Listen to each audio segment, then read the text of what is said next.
really challenges my view of the world and view of life.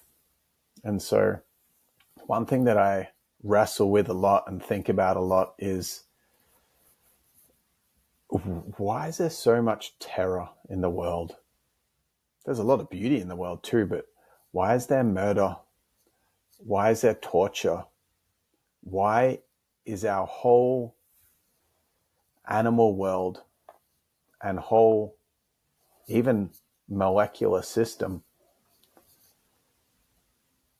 built off eating each other? It's kind of brutal, right?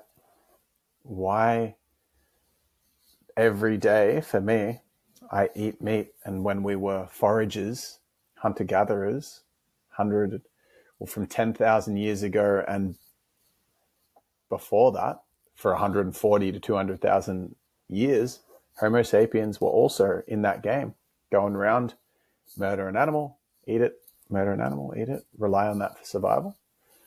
And then those animals that are being killed rely on other animals for survival, and even animals that are herbivores relying on eating other living beings for sustenance. It's kind of crazy. Not just that, but why does evil exist? Why does the devil exist as a concept? But why are people doing horrendous things like crimes of war? And there is a lot of crazy stuff that happens in this human experience.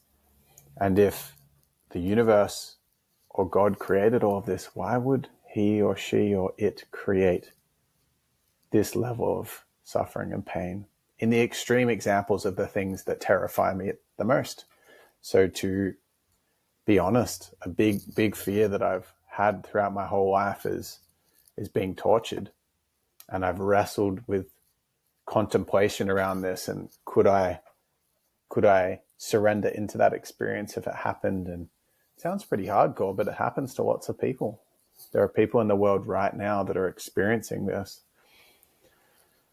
And there's a page on Instagram called Nature is Metal, like heavy metal music that's hardcore. Nature is hardcore. And it's a page just full of videos capturing the brutality of violence between animals. And it's intense. It's real.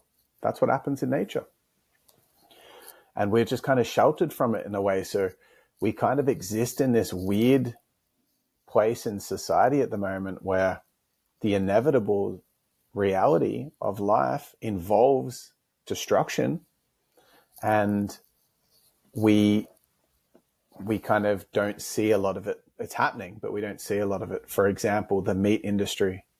There's a lot of abuse that happens in the treatment of animals in the world, of which we eat the food, but we don't see that happening. And so then when small things happen, it can throw us as people in the Western world. So just setting that context of this is something that I think about a lot, and I wrestle with it between my humanity, my humanness, and my being, my spiritual perspective. And sometimes it can be really difficult to apply a spiritual lens to human suffering, because it can be a bit, I'm going to say, sociopathic, in the sense of, let's say someone's tortured and you go, yeah, that's just part of the polarity of life. There's good and bad, there's right and wrong, there's positive and negative, and that's just the balance of the universe. It's all love, it's all spirit. That's true, it is. It is all built of all of our reality is the polarity, the positive, the negative, the good, the bad, the angels, the devils, the God and the devil, the angel and the demons, the God and the devil. All this good, bad, right, wrong exists. All this polarity exists, and it is. All the way down to the microscopic atomic structure of positive and negative with proton and electron. There's balance. There's balance in all of it. And there's creation and there's destruction in life constantly. And so what's the value in this situation? What's the value in this situation?